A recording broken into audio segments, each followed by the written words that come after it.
Be me, Melissa, Director of Human Resources. Been working in HR for 8 years, finally in position where I can make real change. Wake up every morning knowing I'm fighting the good fight against systemic oppression. Arrive at office, immediately notice how many men are in leadership positions. This needs to change, and fast. Call emergency meeting with CEO Jonathan about restructuring performance evaluation protocols. Walk into his office with my 47-page proposal for equitable workplace transformation initiative.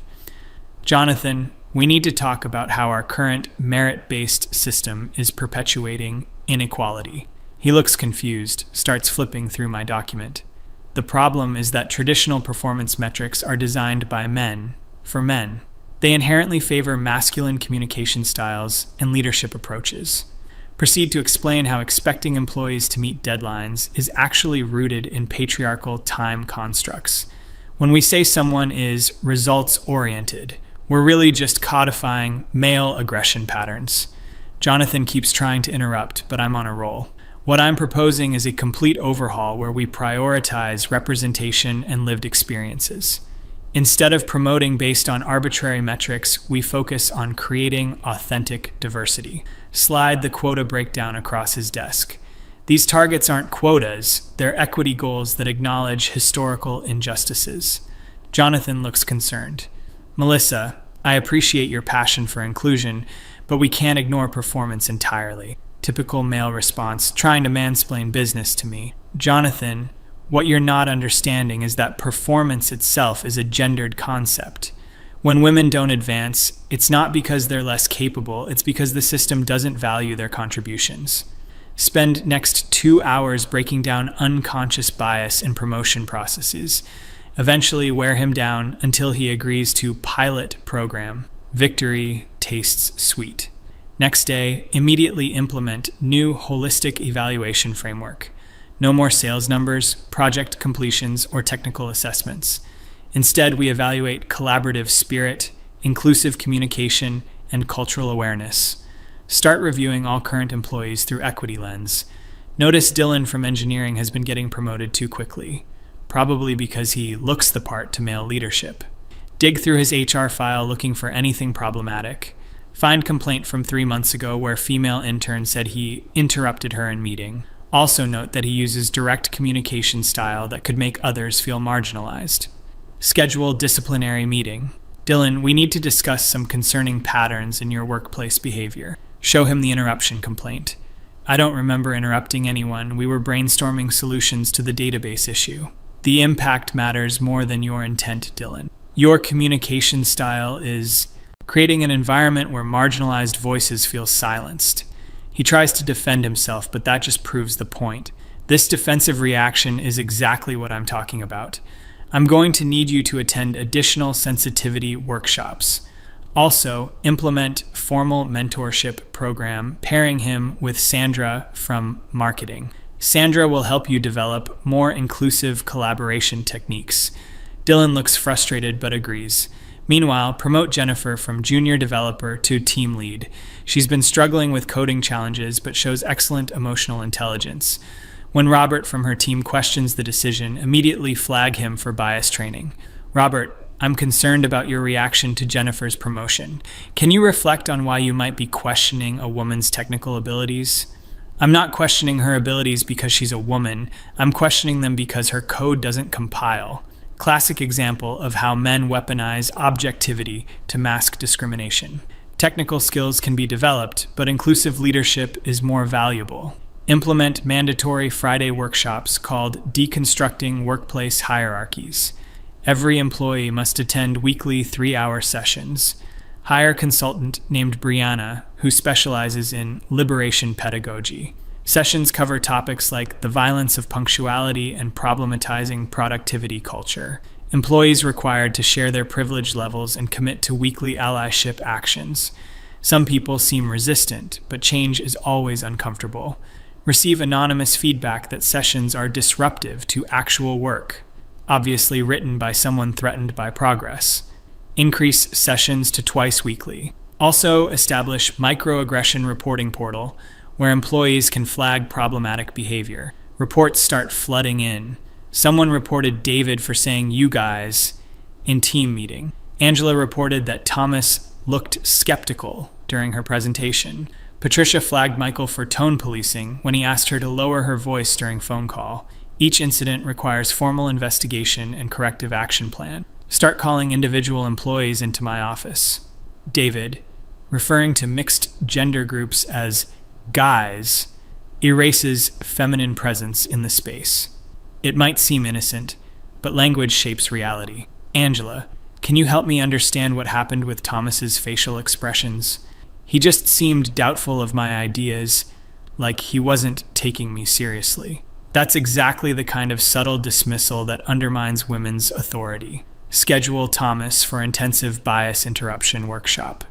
Meanwhile, protect the women who are clearly being targeted. When complaints come in about Maria's frequent absences, shut them down immediately. Maria is dealing with emotional labor that her male colleagues don't face. The stress of being one of few women in tech takes a psychological toll. Her project deadlines can be flexible while she processes this trauma. Similarly, when Christine's accounting errors are flagged, reframe the issue. Mathematical precision is often used to police women's contributions. Christine brings intuitive problem solving that can't be quantified. Implement restorative justice circles instead of traditional disciplinary actions for women. By contrast, Kevin from it gets written up for technological gatekeeping. Apparently, he told someone they needed admin passwords to install software. Kevin, requiring permissions reinforces hierarchical power structures. You could have explained the process more collaboratively. Final straw comes when he rolls his eyes during our conversation. This eye-rolling behavior demonstrates contempt for the educational process. I'm recommending immediate termination for hostile workplace conduct. Kevin protests that he was just frustrated, but impact matters more than intent. Security escorts him out while I document the incident as aggressive resistance to equity initiatives. Establish brave space guidelines for all team interactions. No devil's advocacy, no requesting sources for emotional statements, no well-actually responses. Men required to speak maximum 30% of time in mixed-gender meetings.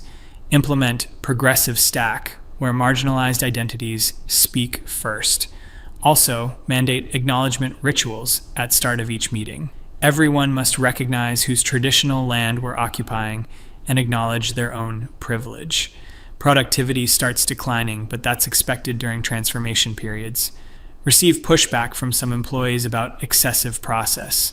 Clearly, they're uncomfortable with power structures being challenged. Schedule all-hands meeting to address resistance patterns. Change is always difficult when you're accustomed to unexamined privilege. Some of you are experiencing what researchers call equality feels like oppression. When you've been centered your whole life, equality feels like marginalization. Explain that decreased productivity is actually a sign of successful culture shift. We're prioritizing human dignity over capitalist efficiency metrics. Notice several men exchange glances. Typical silent communication patterns used to maintain dominance. After meeting, investigate whether this constitutes coordinated resistance. Meanwhile, celebrate successes with protected employees. Jennifer's team lead position is inspiring other women despite coding challenges. Maria's authenticity is transforming accounting department culture. Christine's innovative approaches are revolutionizing financial reporting. Establish monthly sisterhood circles for women employees. Safe space to process microaggressions and strategize resistance. Invite women to share experiences of male colleagues' problematic behavior. Document everything for pattern analysis. Start seeing clear evidence of systematic discrimination. Richard apparently stares too long during presentations. Craig's questions about budget allocations feel interrogational. Samuel's technical corrections create hostile intellectual environment. Each pattern represents deeper patriarchal conditioning. Implement interruption tracking sheets for all meetings. Research shows men interrupt women 87% more frequently.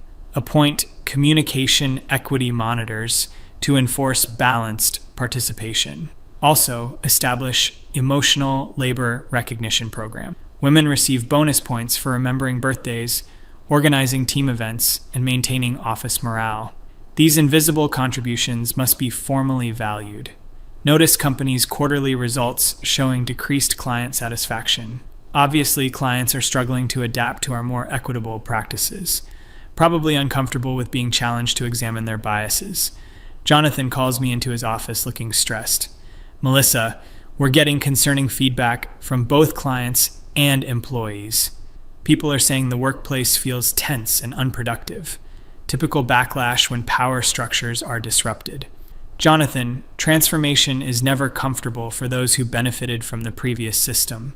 What you're seeing is evidence that we're making real progress. Explain that discomfort indicates successful dismantling of oppressive norms. Our female employees report feeling more empowered than ever. The men's resistance proves how necessary this work was. Jonathan mentions declining performance metrics. Metrics themselves are tools of control, Jonathan. When we obsess over productivity, we devalue human dignity. He brings up client complaints about missed deadlines. Punctuality is a social construct used to police marginalized communities. Maybe our clients need to examine their own time-based assumptions. Meeting ends with him looking overwhelmed, clearly struggling to process how deeply programmed he is. Continue expanding equity initiatives. Establish privilege tax, where men contribute extra unpaid hours to mentoring programs. Mandate apology protocols for any language that excludes or dismisses. Create reflection journals where employees document daily bias recognition. Implement allyship accountability partners who monitor each other's problematic patterns. Institute healing circles after any workplace conflict. Traditional conflict resolution reinforces combative masculine approaches. Instead, we focus on emotional processing and community repair. Some employees request transfers to other departments, obviously overwhelmed by being asked to examine their conditioning. Replace departed employees with candidates who demonstrate clear commitment to justice. Prioritize lived experience over technical qualifications. Hire Destiny as senior developer despite limited coding background.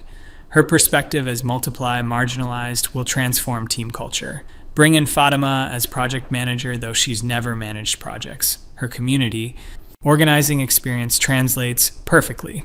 Recruit Zoe as financial analyst because her sociology background provides valuable lens. Watch old guard employees struggle to adapt to new leadership. Their discomfort confirms how exclusive previous environment was. Establish re-education intensive for employees showing resistance patterns.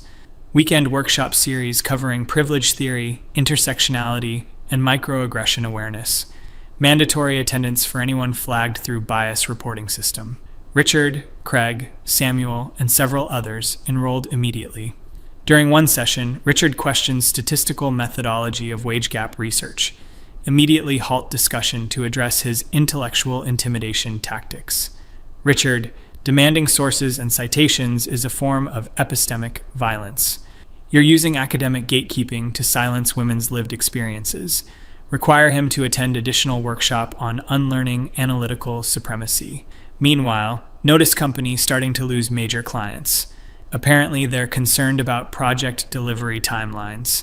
Typical capitalist pressure tactics when organizations prioritize humanity over profit. Jonathan calls emergency leadership meeting, brings up declining revenue, employee turnover, and client satisfaction. Melissa, I need to understand what's happening to our company culture. We used to be known for innovation and collaboration. Now I'm hearing words like hostile and divisive. Explain that transformation always appears chaotic to those invested in status quo. What looks like division is actually authentic truth-telling. For the first time, marginalized employees feel safe expressing their experiences. Jonathan mentions that several top performers have quit. Those weren't our top performers, Jonathan. They were people who thrived in biased system. Real talent was being suppressed by masculine competition culture. He asks about productivity metrics. Metrics can't capture the emotional healing happening in our workplace. Women report feeling seen and valued in ways they never experienced before. Explain that short-term disruption is necessary for long-term justice. Jonathan looks exhausted, rubs his temples. I just got off call with board members. They're asking serious questions about company direction. Typical board. Probably all men worried about their golf club conversations. Jonathan, This is exactly the kind of pressure that maintains oppressive systems. Are you going to cave to patriarchal demands or stand up for what's right? He says he needs time to think, obviously struggling between his principles and internalized conditioning. Continue implementing advanced equity measures. Establish reparations fund, where profits are redistributed to marginalized employees. Create trauma-informed scheduling, allowing flexible deadlines for emotional processing. Mandate authenticity protocols, where everyone shares personal struggles at team meetings. Institute power mapping exercises to visualize and redistribute workplace influence. Launch decolonization initiative, examining how Western business practices exclude indigenous wisdom. Replace traditional performance reviews with journey sharing circles. Employees describe their emotional growth rather than completing arbitrary tasks. Implement gratitude reciprocity, where colleagues acknowledge each other's invisible labor. Establish conflict transformation rituals using indigenous conflict resolution practices. Results are profound. Women employees report feeling liberated from impossible standards.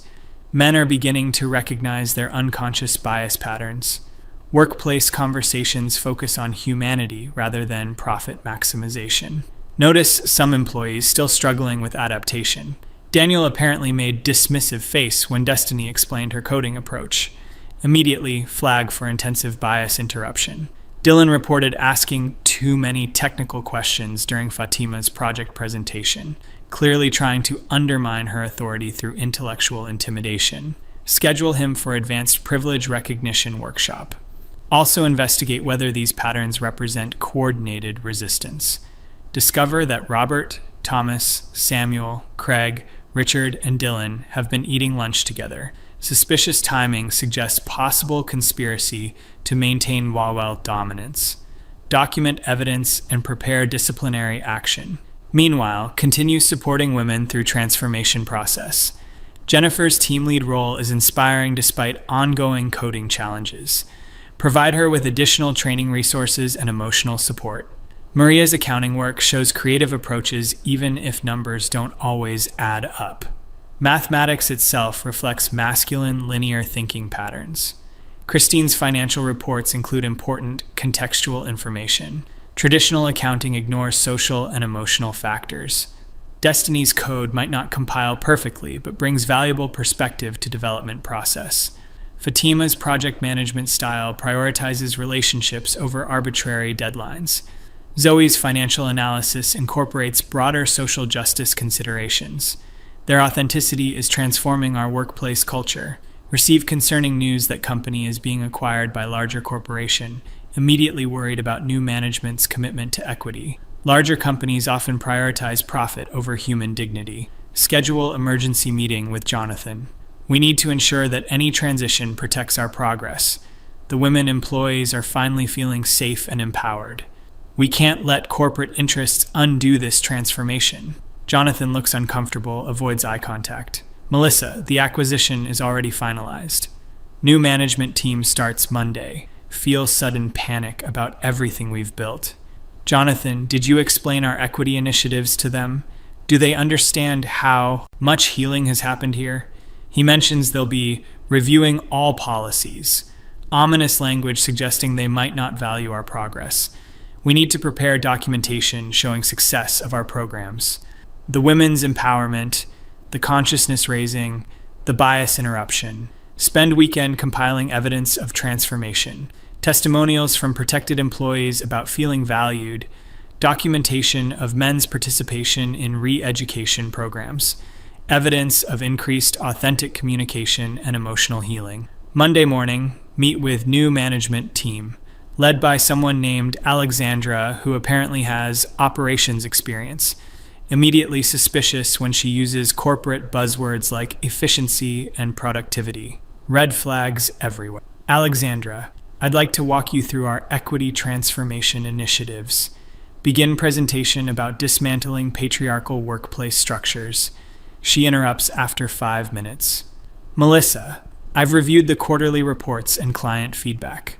There are serious concerns about company performance and culture. Typical corporate response ignoring human dignity.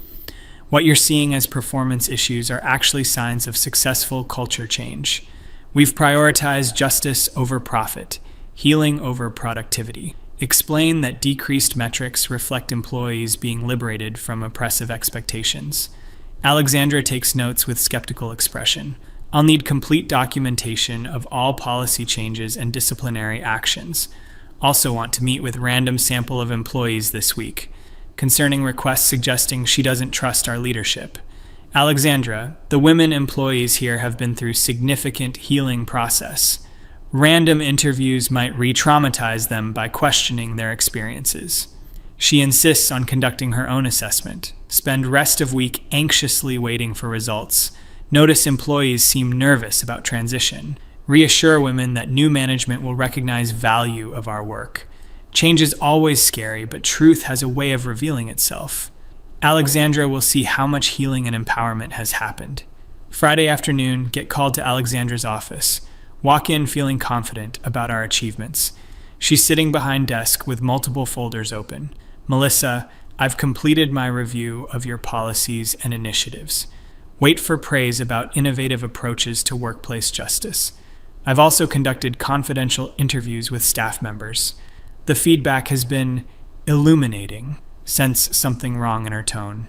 Alexandra, I hope you understand how transformative this work has been. The women employees finally feel seen and valued. She opens one of the folders. Actually, that's not what I'm hearing. Feel sudden confusion. Several female employees described feeling patronized and diminished by your policies. Impossible. We've been protecting and empowering them. They used words like tokenistic and condescending. Clearly, she's misunderstanding their responses. Alexandra, internalized oppression makes women doubt their own liberation. They might not recognize empowerment because they're so used to marginalization. She flips through more pages. Lisa from engineering said being assigned a mentor felt insulting. She has a master's degree and 5 years experience. Obviously, Lisa doesn't understand how bias affects technical fields. Patricia mentioned that having her emotional reactions protected made her feel infantilized. Patricia clearly needs more support processing her trauma, and Jennifer requested to step down from team lead position. She said being promoted without adequate qualifications was embarrassing. Jennifer must be overwhelmed by imposter syndrome. Alexandra, what you're not understanding is how deeply internalized misogyny affects women's self-perception. They've been conditioned to doubt their worth and capabilities. She closes the folder and looks directly at me. Melissa, I'm also concerned about the male employees who were terminated. Kevin's dismissal appears to be retaliation for questioning policy. Dylan was fired for asking technical questions. Explain that these were clear patterns of resistance and intimidation. Their behavior was undermining the healing environment we created. Alexandra opens another folder. I've reviewed the incident reports and disciplinary documentation. The infractions appear minor and the responses disproportionate. She doesn't understand how microaggressions compound into systematic oppression. Additionally, several clients have expressed concerns about project quality and deadlines. We've lost 3 major contracts due to performance issues. Clients obviously uncomfortable with being challenged to examine their biases. Alexandra, transformation is never comfortable for those invested in status quo. We prioritized human dignity over capitalist metrics. She leans back in chair. Melissa, I appreciate your passion for equality, but these policies have created a hostile work environment and damaged company performance. Feel sudden rage at her complete misunderstanding. A hostile work environment? We created the first truly safe space these women ever experienced. We dismantled oppressive structures and centered marginalized voices. Alexandra remains calm. I'm going to need you to reverse all policy changes immediately. Return to merit-based evaluations and standard disciplinary procedures. Absolutely not happening. Alexandra, I won't be part of re-traumatizing these employees. We've made too much progress to go backwards now. She sighs deeply. In that case, I'm terminating your employment effective immediately. Feel like the world is spinning. You can't fire me for protecting marginalized employees. This is clear retaliation for challenging patriarchal systems. She hands me termination paperwork. Your employment is that I will, and this decision is final. Security will escort you to collect your belongings. Cannot believe this is happening. This is exactly what systematic oppression looks like. You're silencing a woman for speaking truth about gender discrimination. Tears start flowing as reality hits. Everything we built is being destroyed. Those women needed protection. They needed someone to advocate for them. You're sending them back into a hostile masculine environment. Alexandra calls security while I'm sobbing. This is injustice. This is how the patriarchy maintains power. You're punishing me for liberating marginalized voices. Security arrives as I'm crying and shouting. They finally felt safe. They finally felt valued. You're destroying years of healing and consciousness raising, being escorted through office while employees stare. Some of the women I protected look away uncomfortably. Don't you see what's happening? Don't you see how you're being silenced again? Fight back. Don't let them erase your empowerment. Reach parking lot still sobbing about injustice. This is exactly how systematic discrimination works. They wait until you've built something beautiful, then destroy it. Monday morning, receive text from former colleague Jessica. Hey, wanted you to know that Alexandra met with all of us. She's reversing the policy changes and returning to normal procedures. Honestly, most of the women are relieved, feel completely betrayed. Text back asking why they would celebrate going backwards. We felt like you saw us as helpless victims instead of capable professionals. The constant protection made us feel incompetent. Plus, those mandatory sessions were exhausting and condescending. Cannot process this response. Spend days replaying everything, trying to understand what went wrong.